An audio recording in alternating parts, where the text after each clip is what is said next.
पिछले कुछ दिनों में ये देखने में आ रहा है कि आप लोग वीडियोस को ज़्यादा पसंद नहीं कर रहे हैं। हो सकता है मैं थंबनेल इतने अच्छे नहीं डिज़ाइन कर रहा या फिर मेरा कंटेंट उतना अच्छा नहीं है, लेकिन उसको भूलते हुए बात करते हैं आज के मुद्दे की। नमस्कार देवियों और सज्जनों, मैं हूं अजय मिश्रा और आप देख रहे हैं आपका अपना यूट्यूब चैनल ऑटो इन्फोटेक। आज की वीडियो अगर आपने पूरी देखी तो मैं आपसे शर्त लगा के कह रहा हूँ कि आप अपनी गाड़ी में होने वाले अनवांछित यानी कि अनवांटेड खर्चों से बच पाएंगे। एक बहुत ही बड़ा खर्चा है जो हमारी गाड़ियों में सामान्यतः बहुत देर में आता है, लेकिन जब आता है तो सारे बजट को हिला के रख देता है, और वो है हमारी गाड़ी के सस्पेंशंस। तो आज की इस वीडियो में बात करेंगे सस्पेंशंस के बारे में। मैं आपको बताऊंगा कि अभी मेरी गाड़ी में जो मैंने 50,000 रुपए खर्च किए हैं वो किन गलतियों की वजह से हुए हैं, जिससे आप वो गलतियां ना दोहराएं। तो बिना देरी के वीडियो को शुरू करते हैं। Let's go.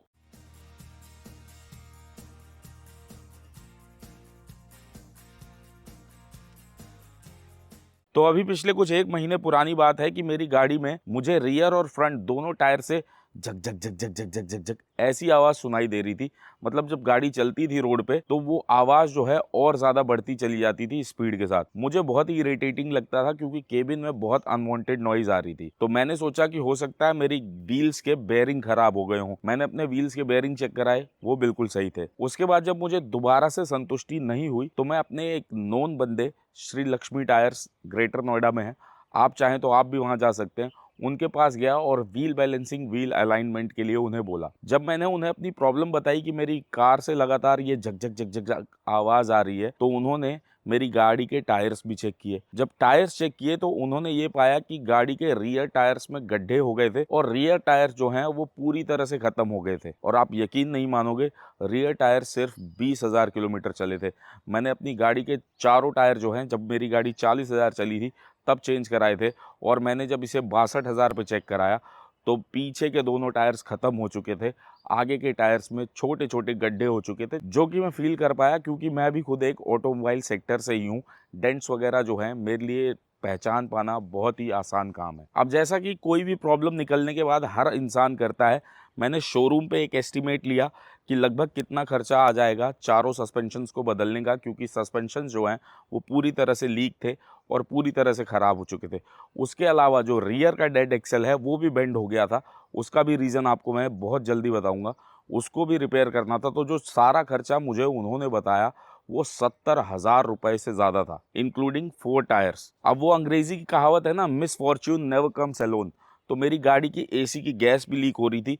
जब मैंने वो चेक कराई तो पता चला कि मेरी कूलिंग कॉइल में ही लीकेज है। तो कूलिंग कॉइल को भी जब चेंज कराने की बात आई तो ये एस्टिमेट जो है लगभग 80,000 रुपए पहुंच गया। फिर मैंने सेम वही शॉकर्स अपने नोन श्री लक्ष्मी टायर वाले भाई से पूछे कि आप बताओ आप कितने में चेंज करोगे टायर्स, क्योंकि मैंने उन्हीं से लगवाए थे। तो मैंने कहा आप कितना इसमें से डिस्काउंट दिला सकते हो, वो सारी चीज़ें मिला के मुझे अपना एक रफ एस्टिमेट बताओ। तो उन्होंने जो 80,000 शोरूम वालों ने बोले थे उससे 30,000 कम रुपए, लगभग 45 से 50 के बीच का एस्टिमेट बताया। इस बारे में मैं एक अलग से वीडियो बनाने की सोच रहा हूँ, क्योंकि अभी मेरी गाड़ी की 60,000 पे सर्विस हुई है। तो ये जो सर्विस सेंटर के चोचले हैं उसके बारे में मैं सोच रहा हूँ एक वीडियो आप लोगों के लिए ज़रूर बना के लाऊं।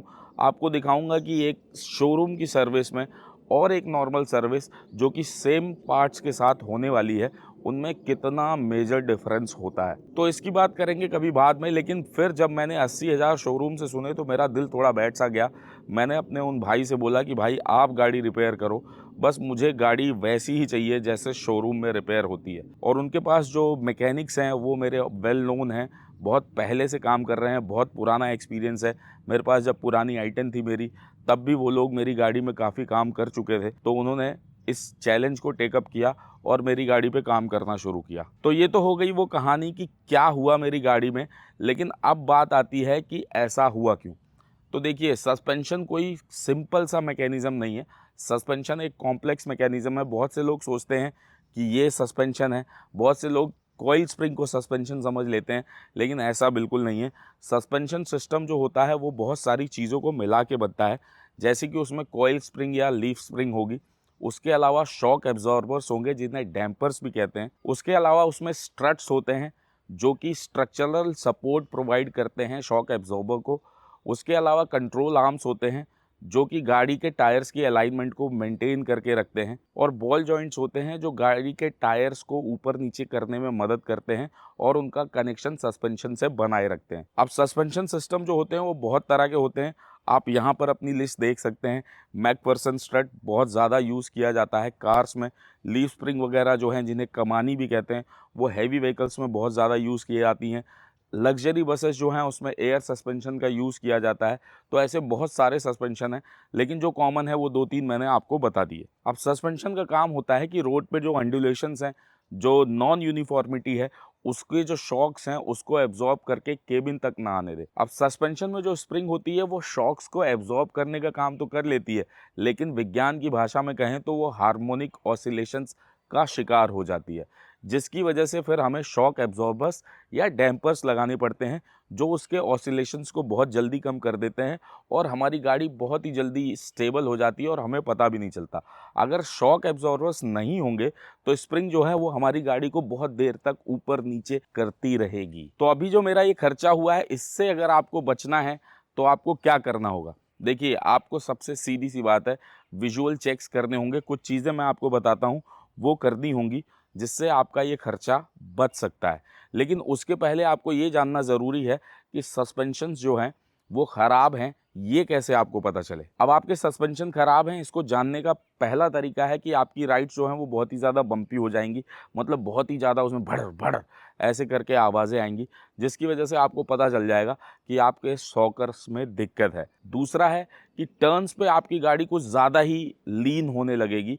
जब भी आप राइट या लेफ़्ट टर्न लेंगे तो आपके टर्न्स में ना गाड़ी बहुत ज़्यादा लीन होगी, तो आपको पता चल जाएगा कि आपके शॉकर्स में दिक्कत है। तीसरा है नोज़ डाइविंग, मतलब जब आप अपनी गाड़ी में ब्रेक्स लगाएंगे तो आपकी गाड़ी का जो हुड वाला एरिया है, जो बोनट वाला एरिया है, वो कुछ ज़्यादा ही नीचे की तरफ बेंड हो जाएगा, जिससे आपको पता चलेगा कि आपके शॉकर्स जो हैं, स्पेशली फ्रंट वाले, वो ख़राब हो रहे हैं और वो लीक हैं। चौथा है अनइवन टायर वियर। अब जिससे मुझे पता चला वो यही था, अनइवन टायर वियर। मेरे अगले वाले पहिए आराम से 30-40 हज़ार किलोमीटर चलने लायक थे, लेकिन मेरे पिछले पहिए जो हैं वो बिल्कुल घिस चुके थे, बिल्कुल ख़त्म हो चुके थे और उनमें ज़रा सी भी लाइफ बाकी नहीं थी।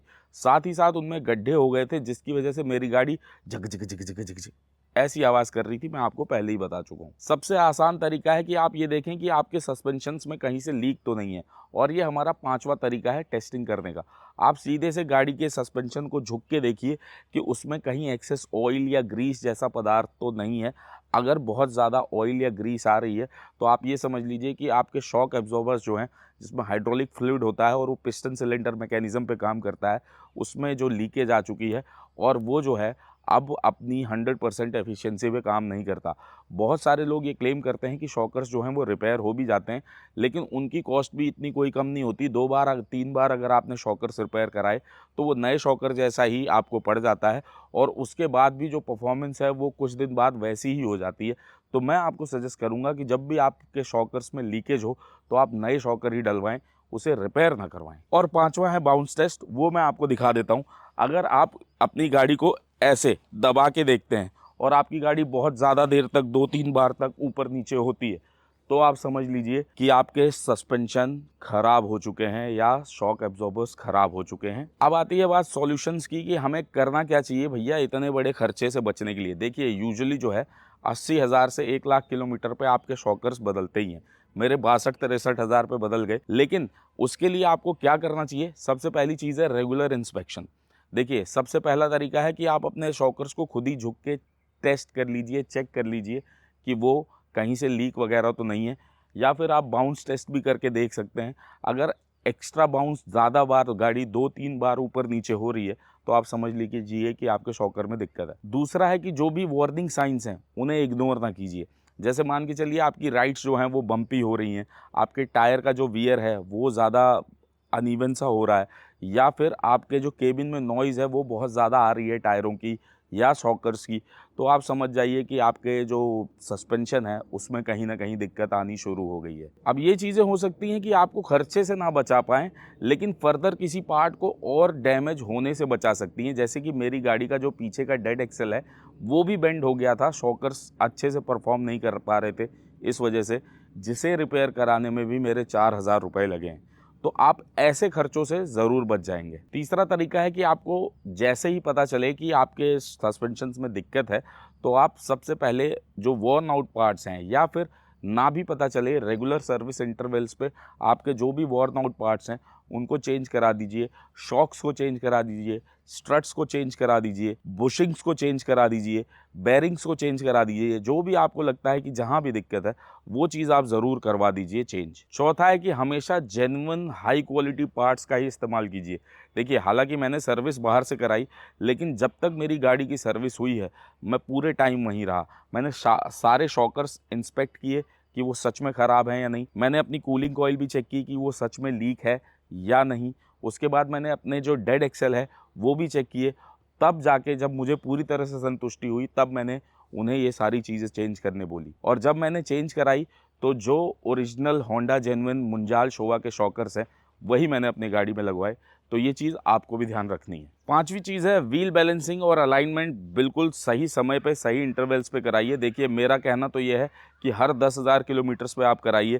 कहीं आप ऑफ रोडिंग करते हैं तो आप उसके तुरंत बाद व्हील बैलेंसिंग अलाइनमेंट कराइए।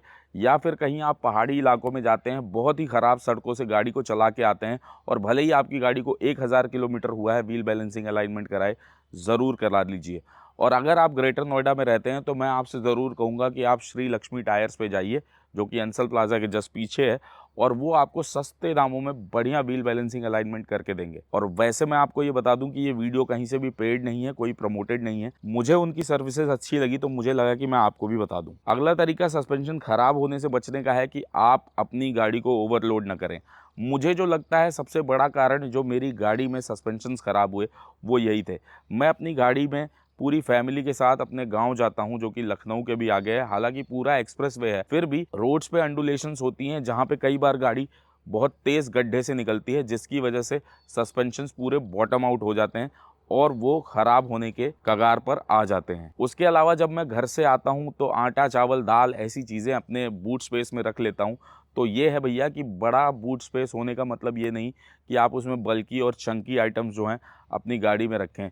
इससे आपके सस्पेंशंस बहुत जल्दी ख़राब हो जाएंगे। और अगर अभी तक आपको ये वीडियो में कोई वैल्यू एडिशन लग रहा हो तो इस वीडियो को लाइक ज़रूर कर दीजिएगा। जितना हो सके अपने दोस्तों के साथ शेयर कीजिए। सब्सक्राइब कर देंगे तो दिल को थोड़ा अच्छा लगेगा। चलते हैं अपने अगले पॉइंट की तरफ। वो है कि हमेशा ड्राइव करें केयरफुली। आपको कहीं भी पॉट होल्स दिख रहे हैं, रोड अंडुलेशंस दिख रहे हैं, या फिर कहीं भी आपको कॉर्नरिंग या टर्न लेना है, तेज़ स्पीड में ना कीजिए। अपने सस्पेंशंस को बॉटम आउट नहीं करना है, इस चीज़ का बिल्कुल ध्यान रखिए। इससे आपके सस्पेंशंस की लाइफ बढ़ेगी। और अगर इनमें से आप कुछ भी नहीं कर सकते तो सबसे अच्छी बात है कि किसी भी बढ़िया मैकेनिक के पास जाइए या फिर शोरूम जाइए और वहाँ पे अपनी गाड़ी को अच्छे से इंस्पेक्ट कराइए। फिर अगर वो कोई चीज़ की हिदायत देते हैं तो उसे किसी दूसरे मिस्त्री से, मैकेनिक से चेक कराइए। उसके बाद जब आपको पूरी तरह से विश्वास हो जाए कि हाँ ये चीज़ मेरी ख़राब है, तो चेंज करवा लीजिए। तो यही था आज की इस वीडियो में। आशा करता हूँ आपको पसंद आई होगी, और अगर आप इन सारे स्टेप्स को फॉलो करते हैं तो आपके हज़ारों लाखों रुपए ये वीडियो बचा सकती है। देखिए, मैंने कहा ही था कि मैं इस पे सिर्फ रिव्यूज़ नहीं लाऊंगा, क्योंकि अभी जो मेरी रीच है अभी नहीं बढ़ी है। हालांकि मैं उन 5750 लोगों का आभारी हूँ जो मेरे साथ अभी तक जुड़ चुके हैं, तो उनका सबसे पहले आभार है। आप लोग ऐसे ही प्यार बनाए रखिए। हर हफ्ते एक समय ऐसा आएगा कि गाड़ियों के रिव्यूज़ आया करेंगे, कंपनियां बुलाया करेंगी, लोग बुलाया करेंगे, और हम तब रिव्यूज़ भी किया करेंगे।